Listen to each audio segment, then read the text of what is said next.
Nós saudamos a todos que participam conosco deste programa História do Cristianismo com a paz do Senhor Jesus. Você está nos acompanhando no canal 126 da Embratel, 85 da Sky Livre e também no canal da Igreja Cristã Maranata no YouTube. Para desenvolvimento deste programa estão presentes aqui conosco, participando dele, Pastor Luiz Eugênio, secretário-geral do Presbitério. Acima de todos. E Pastor Serlon, historiador, professor de História. Paz seja a todos. No episódio passado, nós começamos a falar do início da viagem de Paulo a Roma, lembrando que ele passou um período grande na região de Israel ainda, não é? E no episódio passado nós falamos basicamente deste período em que ele esteve em Jerusalém. Depois foi, devido a uma emboscada que prepararam para ele, o comandante das tropas resolveu encaminhá-lo para Cesareia, onde ficava a sede do Império Romano nessa província de Israel, província dentro da divisão romana, cujo governador ou pretor era Félix. E Félix, depois de ouvir Paulo, chamou o Sinédrio, houve várias reuniões para que ele apresentasse sua defesa, mas da última vez o Sinédrio, após se pronunciar e Paulo se pronunciar, ele esperou que o comandante viesse, que não se tem notícia que ele tenha voltado. E assim se passaram 2 anos. E Félix, ele algumas vezes com sua esposa, Drusila, né, pastores, ia ouvia Paulo de boa mente. Mas como ele não era ainda servo, ele não era servo do Senhor, ele também esperava, dava sempre aquelas indiretas, buscando que Paulo desse alguma coisa em dinheiro para que ele o libertasse. E, na verdade, ele não viu nenhum crime em Paulo. Ele entendia que tudo aquilo que aconteceu era questões, como ele dizia, questões da religião dos judeus. Bom, passadas essas coisas, nós vamos, passados 2 anos, Félix teve por sucessor na governança outro governador chamado Pórcio Festo, que assumiu e que iria também ouvir Paulo. Antes de dar continuidade, então, chegamos no ponto que paramos no episódio passado, gostaria de mostrar alguns slides aqui, algumas figuras, acerca dos assuntos que estamos falando. Então, pedi que coloque na tela aqui. Falamos aqui de Cesareia. Então, se observa aqui que ele estava em Jerusalém, não é? Foi levado para Cesareia, chama-se Cesareia Marítima, porque observe aqui em cima à direita, tem Cesareia de Filipe, ou de Filipos, que é a mesma coisa. Tem 2 Cesareias. Então, aqui era a sede do governo, era exatamente a Cesareia Marítima. Próxima figura. Então aqui se observa que saindo de Jerusalém, eles passaram por Antípatris para depois chegar em Cesareia. É o mesmo mapa mostrando a mesma coisa. E o terceiro slide, aqui está a residência do governador. Como o governador era chamado de pretor, o local se chamava pretório. E era uma residência com vários ambientes, tinha até prisão, mas era residência, era o tribunal também funcionava ali, o Sinédrio poderia funcionar ali, tinha todas as dependências. Isso aí só para informação dos irmãos, que estamos falando da história do cristianismo, certos detalhes são interessantes conhecer.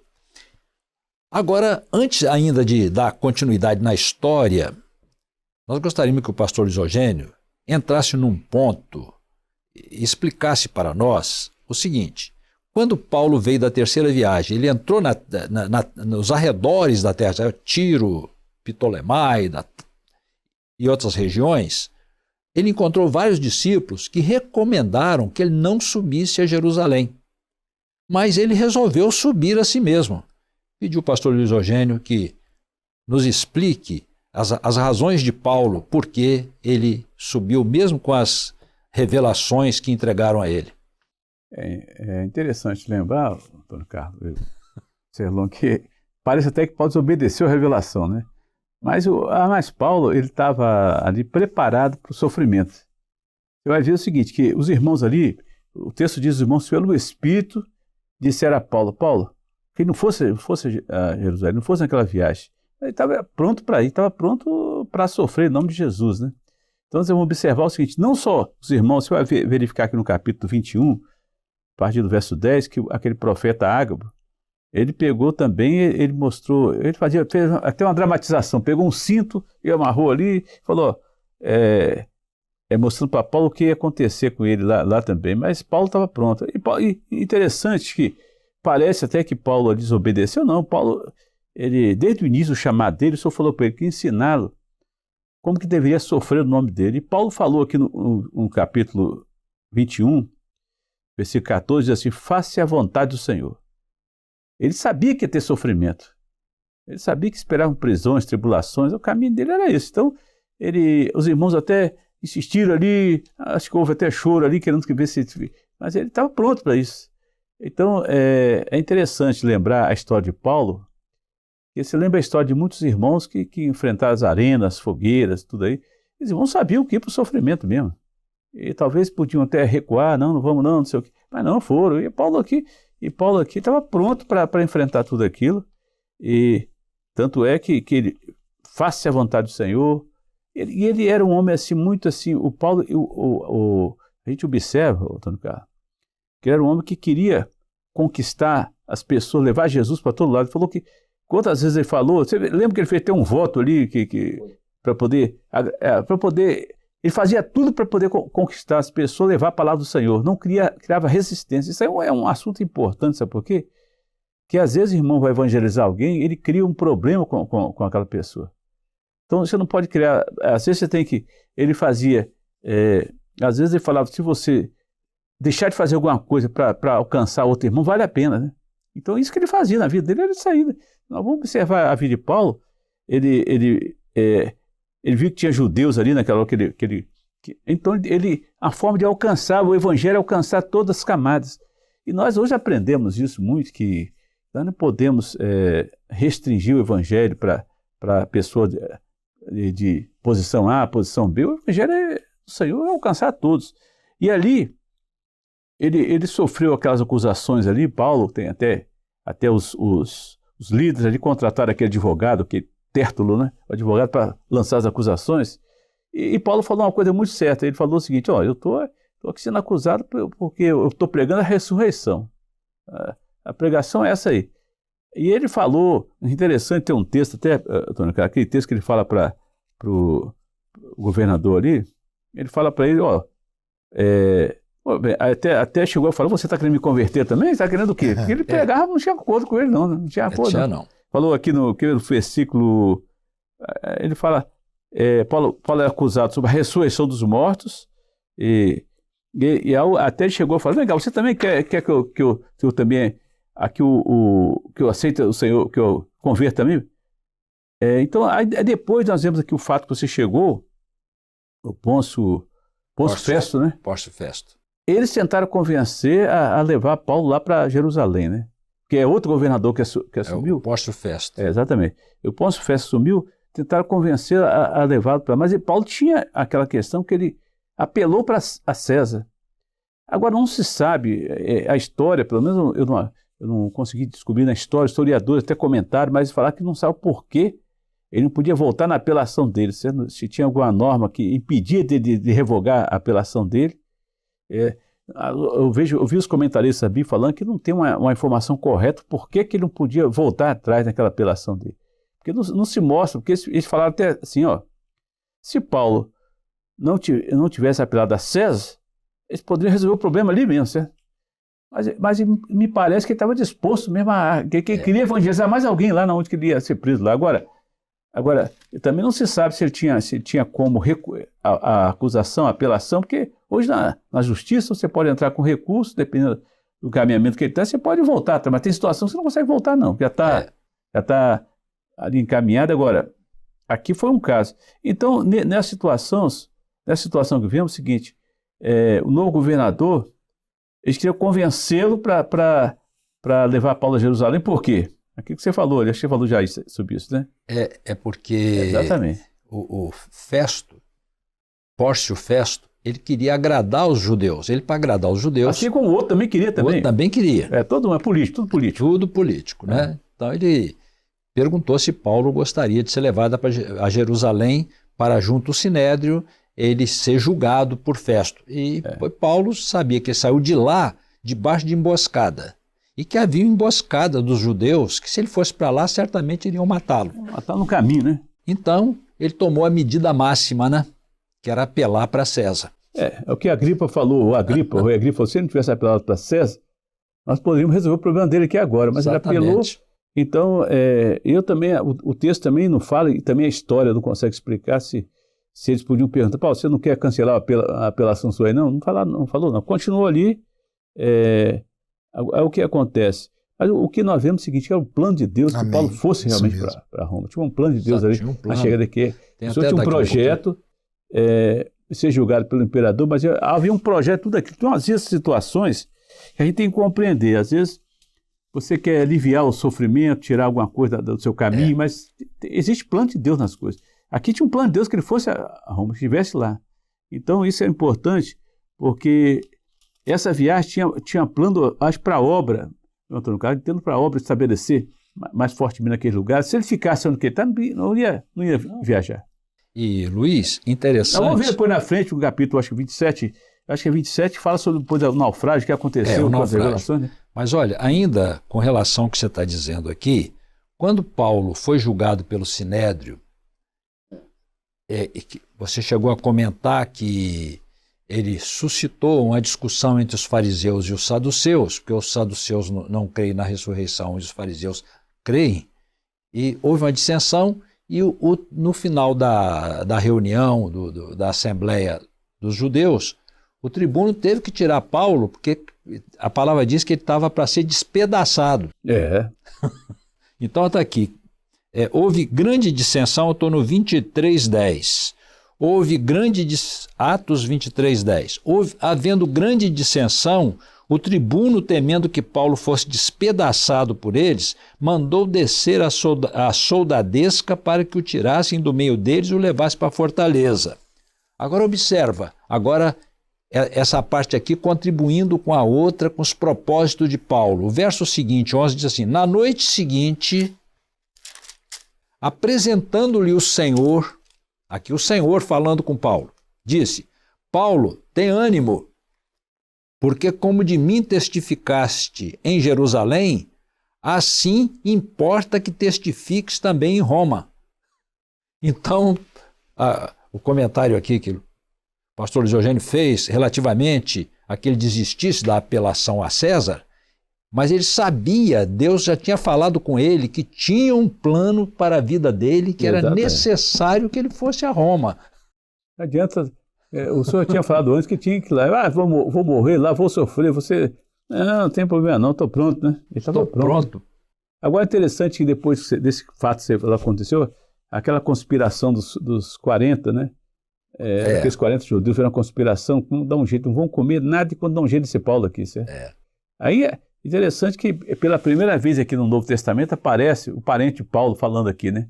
Que aqui no capítulo 23, versículo 11, 16, fala... Mas o filho da irmã de Paulo, né? Filho da irmã de Paulo. Que é sobrinho dele. Eu não sabia quem é a família dele, né? Aqui aparece um parente dele aqui no meio da história aqui, né? Para saber que tinha parentes ali, né? E esses parentes, preocupados com a situação dele, né? Foi direto, o filho da irmã dele foi lá avisar para ele, Paulo, tem uma conspiração querendo te matar aí. Estão preparando alguma armadilha para você aí. Então, você vê aqui a situação... tudo aquilo que Paulo estava enfrentando, mas havia uma família dele por trás observando tudo que estava acontecendo com ele ali, né? A família dele estava ali, né? Estava ali. Às vezes eu vejo esse texto aqui, Antônio Carlos, como que às vezes a família pode ajudar, às vezes o ministério do pastor, até os parentes aqui. O parente aqui está preocupado com ele, a preocupação dos parentes com Paulo aqui, né? Exatamente. Isso é muito bom, né? Essa preocupação. Mas aqui nós vemos que depois dessa caminhada aqui, aí vamos agora deixar o Serlon completar aqui, depois de todo esse acontecimento, nós vamos para outro fato aqui, né? Nós vamos para outro comentário, pastor Serlon, sobre esse assunto?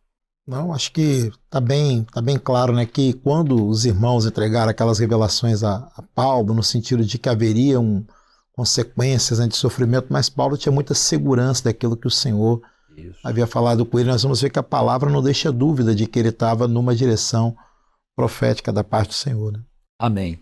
E Pórcio Festo, então, chamou o Sinédrio novamente, e foi quando Paulo apelou para César. Ele queria levá-lo a Jerusalém, apelou para César.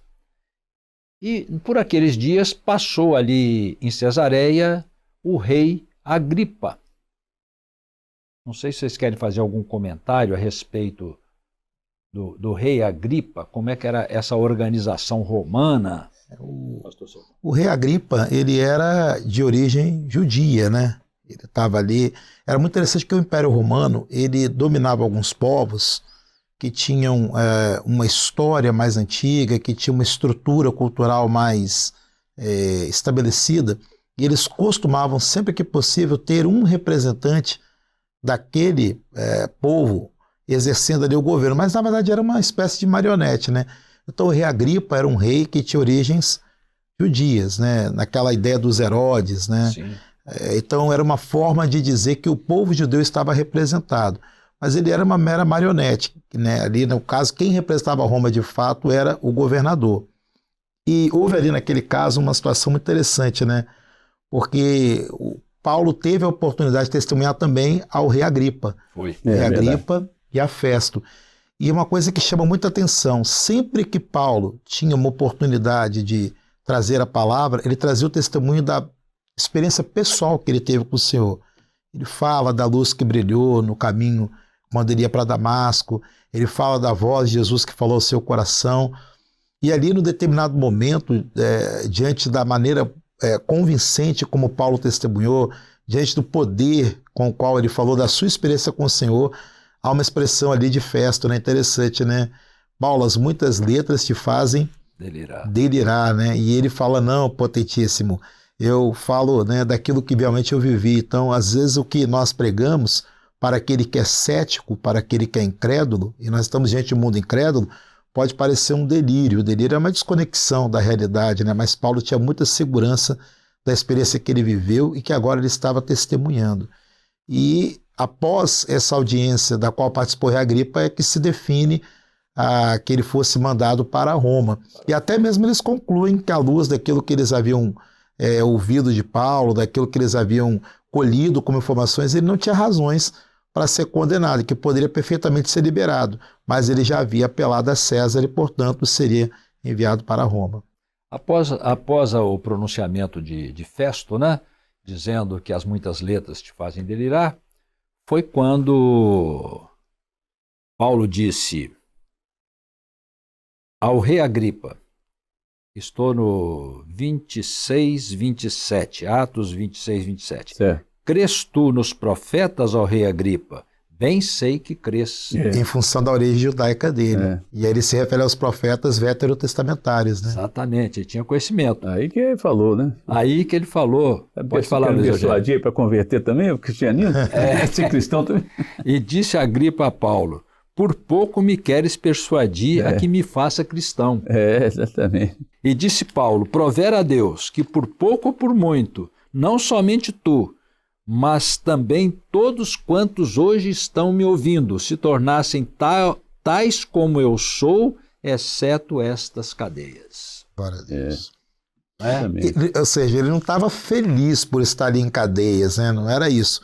Mas ele estava consciente da necessidade daquele testemunho. Foi aí que o Agripa, né, com o outro, estava falando, se esse homem tivesse apelado para César, podia ser liberado agora aqui. Perfeito. Ele estava perfeitamente convencido, né, de que ele era inocente, né?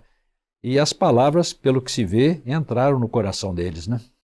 Aí foi a partir daí que Paulo foi entregue àquela corte italiana, o Júlio, né? Aquele Júlio. O centurião Júlio ia cuidar dele, né? Ali botaram uma equipe forte ali. Você vai ver que o centurião aqui, aqui diz o capítulo 27 da corte imperial, né? Corte imperial. O homem altamente capacitado, foi ele colocado, embarcar naquele navio e foram aquela viagem que vai ser uma viagem que vão ter muitos problemas essa viagem, né? Após a audiência com o rei Agripa fala com Festo, palavras já faladas aqui, se ele tivesse apelado para César, ele bem poderia ser solto. Daí em diante, foi recomendado ao centurião Júlio da corte imperial que conduzisse Paulo a Roma. E ali eles começam fazendo alguns embarques, passando ainda por regiões de Israel e Síria, e entende-se que houve recomendação dos governantes a que Paulo fosse tratado de forma humana, porque o centurião o tratava com muita humanidade, permitiu que seus amigos, os discípulos, conversassem com ele, o assistissem, e foi muito bem tratado durante toda esta viagem, embora que fosse como prisioneiro, como haviam outros prisioneiros também. Ressalta que na narração de Atos dos Apóstolos, a presença de Lucas, né? Perfeito. Querem fazer algum comentário sobre isso? Em alguns momentos, quem escreveu o livro de Atos dos Apóstolos foi Lucas, né? Isso é pacificado. Em alguns momentos ele vai usar o pronome nós, né?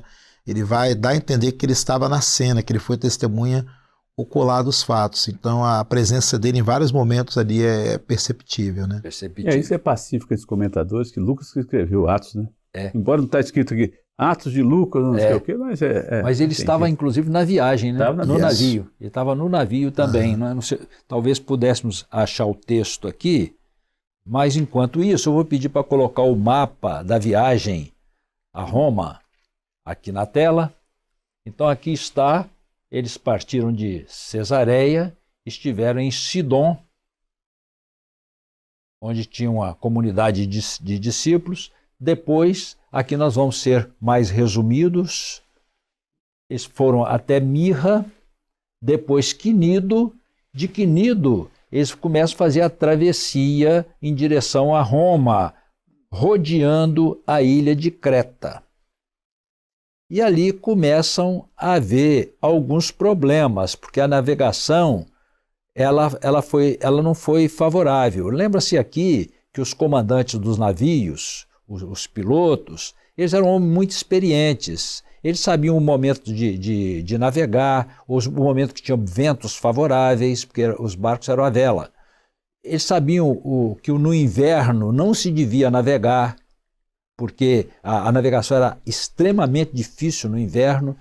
Bom, então eles chegaram aqui com dificuldade, em bons portos, e decidiram ainda sair de bons portos e mais para o extremo da ilha de Creta, para navegar, para que passasse o inverno ali, porque já tinha demorado, a viagem tinha atrasado com os problemas que ocorreram. E eles acharam que não poderiam fazer essa navegação durante o inverno. E resolveram invernar ali na ilha de Creta, saindo de bons portos para Fênice, que ficaria mais na ponta. Neste momento, Paulo faz uma intervenção. E ele diz que o Senhor falou com ele que eles não deveriam sair daquele lugar, porque a navegação seria muito difícil, com dano para a embarcação e para as próprias vidas. Atos 27:10. Pode mencionar? Dizendo-lhes, varões, vejo que a navegação há de ser incômoda e com muito dano, não só para o navio e a carga, mas também para as nossas vidas. Mas o centurião cria mais um piloto no mestre, no que dizia Paulo. Exatamente. Então, o piloto experimentado, eles eram prisioneiros, não davam muito crédito a ele e acreditaram mais no piloto. E ao fazer isso, eles não chegaram, estava dentro da mesma ilha, Era muito próximo Fênice.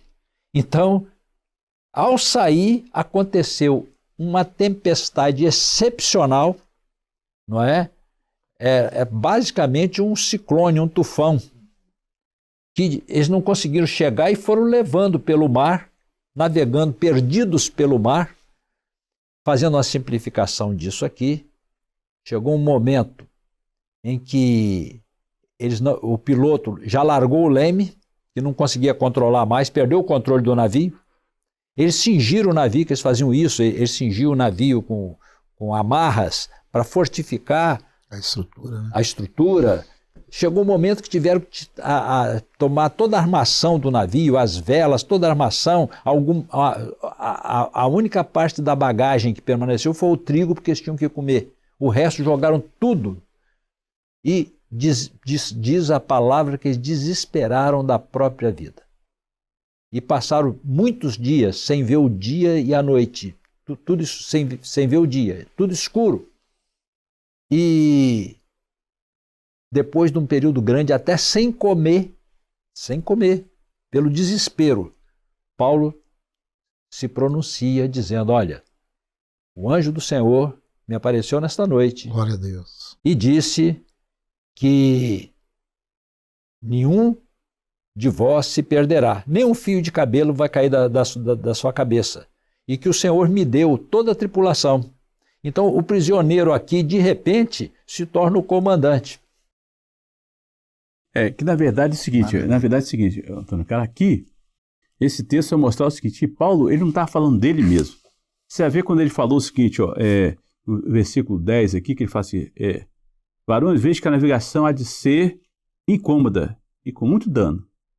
Então, Paulo estava tendo revelação ali. Foi a primeira revelação que ele teve, foi que a navegação é sem como. Mas o que acontece? O texto diz que eles creram mais no piloto ali, que era um homem experiente, né, do que na revelação de Paulo. Né? Paulo, a primeira revelação que teve foi essa. Então, isso aí, em resumo, ia acontecendo aqui. Né? Paulo já estava tendo revelação. Então, foi a primeira revelação, daqui a pouco vem a surpresa. Depois continua a navegação ali, crendo que nada ia acontecer. Aí daqui a pouco vem aquele vento euroaquilão, né? Exato. Esse é um vento já conhecido da região, um vento que levanta ondas altas mesmo, que é o chamado vento sudoeste, que levanta ondas perigosíssimas para embarcações. Né? Já é conhecido naquela época esse tipo de vento. Né? Então, Paulo já tinha tido a primeira revelação que a navegação ia ser perigosa. Aí depois veio essa revelação que você falou sobre a questão de que essa revelação que teve aqui. Vamos ver a segunda revelação aqui no texto, versículo 22. Mas agora adoece que tenhais bom ânimo, porque não se perderá a vida de nenhum de vós. Versículo 22. Mas somente o navio. Então, eles estavam sem esperança. Aqui no versículo 20, fala aqui, e não apareceu havia muitos dias, nem sol, nem estrelas, caindo sobre nós uma não pequena tempestade, fugindo-nos toda a esperança de nos salvar. Já está pensando que iam morrer, todos eles ali. Todos eles. Vai ter como escapar, não, que esse tipo de tempestade era ali. O texto diz que o sol não aparecia, havia uma escuridão. Imagina no meio do mar, aquela escuridão toda lá, e a tempestade, o sol, as estrelas, perderam a esperança. Aí, nesse momento, já que eles não tinham atendido a primeira revelação que Paulo teve, agora veio a segunda revelação. Admoeste que tenhais bom ânimo, porque nenhum de vós perderá a vida, mas somente o navio. Aqui nós vamos ver no versículo 22 aqui, essa revelação que ele teve. Eles já estavam sem esperança, já não tinham crido na primeira revelação de Paulo, agora eles começaram a ficar preocupados. O que ia acontecer com eles ali, né? Mas é importante a revelação nessas horas difíceis que passamos, às vezes, só dá uma revelação que vai dar um livramento, vai preparar, falou, o navio vai se perder, mas vocês vão ser preservados. A revelação é essa. Tenha bom ânimo. Aí ele falou que versículo 23, ele diz assim, porque esta mesma noite um anjo de Deus quem eu sou, a quem eu sirvo, esteve comigo. Portanto, ó varões, tende bom ânimo, porque crê em Deus que não há de acontecer assim como a mim e foi dito. Então, a esperança era a revelação para salvar ali. Exatamente. Aí depois veio a terceira revelação que Paulo teve aqui no versículo 26. Contudo, necessário irmos dar uma ilha Ó, aí, é o que você falou, o governo já ficou na mão da revelação de Paulo ali. Ficou na mão do Senhor. Rapaz, é o que nós aprendemos na obra, Antônio Carlos, aprendemos o seguinte. Alguém perguntou um pastor nosso, vem cá, como é que são as decisões de vocês? As decisões são tudo unânimes. Ah, como pode ser? Um conselho com um monte de gente pode ser unânime como? Porque quando tem a revelação, aí cala-se todo mundo, não tem jeito. Pode ter muita opinião. Então, exatamente aqui a revelação que Paulo teve, ele estava já 14 dias lutando ali com aquela tempestade, 14 dias, noite e dia, negócio sem esperança. Aí chegou aqui, aí o versículo 27, quando chegou a 14ª noite, sendo impedido de uma e outra banda ao mar Adriático, lá pela meia-noite suspeitaram os marinheiros que estavam próximos de alguma terra. E aí viram terra, né? E aí versículo 29 diz, e temendo ir para alguns rochedos, lançaram a popa 4 âncoras, desejando viesse o dia. Já estava assim, como você falou, Paulo já no comando, a revelação no comando ali, porque já estava sendo. O comandante do piloto já não sabia o que fazer. Exatamente. E interessante que chegou após isso, Paulo disse que ele precisava que eles comessem alguma coisa, assentar à mesa, e Paulo, agora, no comando pelo Senhor, ele ora pela refeição, ora pelo partir do pão, não é? Agradece ao Senhor, e agora o Senhor estava no comando do navio. Não era mais o piloto, não era mais o Império Romano, agora era o Senhor. Agora observe os irmãos que nos acompanhem. Os soldados, os servidores, estavam todos debaixo do Império Romano, o centurião debaixo das leis romanas. Mas diante da situação dos acontecimentos, da grande tempestade, do desespero de perder a vida, o que importava agora não era mais Império Romano, não era mais lei, não era mais prisioneiro, o que importava agora era a salvação de sua vida. Só que o anúncio de Paulo não foi somente a vida física, foi uma bênção também espiritual, porque daí por diante algumas coisas começaram a acontecer. E observe o roteiro aqui, a partir da ilha de Creta, como que o navio ele foi fazendo curvas, mas isso tudo estava dentro de um propósito de Deus, para levá-los à ilha de Malta. E Deus, a partir do momento que eles perderam o controle, Deus entrou no controle do navio. E foi Deus que os levou à ilha de Malta. Muitas vezes na nossa vida, uma comparação, nós passamos por alguns problemas. E para ter uma experiência com Deus, é preciso que nós também abdiquemos da nossa bagagem. As nossas razões impedem a operação de Deus. Então, quando toda a carga foi jogada fora, toda a armação do navio, quer dizer, quando nós fazemos isso na nossa vida, tiramos tudo aquilo da nossa razão, tiramos toda a nossa bagagem, entregamos a nossa vida na mão do Senhor, é Ele que nos conduz ao porto desejado. Agora, é importante, Antônio Carlos, também lembrar que aqui já no final do capítulo 27, diz assim que alguns marinheiros, capítulo 27, versículo 30, procurando os marinheiros, fugir do navio, tendo arriado o bote no mar, presença de que estavam para largar as âncoras da proa. E disse Paulo ao centurião e aos soldados, né? Se estes não permanecer a bordo, vós não podereis salvá-los. Eles queriam pular do barco ali, porque o negócio estava tão feio, ia morrer todo mundo. Paulo falou o seguinte, ó, aí Paulo veio com outra revelação aqui, já a 4ª revelação, ó, versículo 34, e vos rogo que comais alguma coisa, porque disto depende a vossa saúde, a vossa segurança, pois nenhum de vós perderá nem mesmo um fio de cabelo. Exatamente. A revelação veio aqui. Nas mãos do Senhor. Come alguma coisa aí, descansa, que aqui, ó, aqui o Senhor é o que você falou, o comando estava no Senhor ali, agora no barco ali. Então, eu acho, Paulo, Tônio, que podemos concluir o seguinte, o barco é o que é a nossa vida. Isso. O barco é a nossa vida, né? O mar é o mundo, está agitado aí, com tantos problemas, tantas coisas. O mestre é o projeto humano. O mestre quer comandar ali, mas agora a surpresa, vem a boa nova, o Euroquilão, mas vem a boa nova, a revelação que salvou tudo ali. Foi. Então, O mestre, às vezes, é o projeto humano, falha, porque você tem os pensamentos, você tem experiência, mas na hora da aflição, é confiar no Senhor. Isso. Confiar no que Deus está revelando, porque é a revelação que vai nos preservar nessa hora, né? Perfeitamente.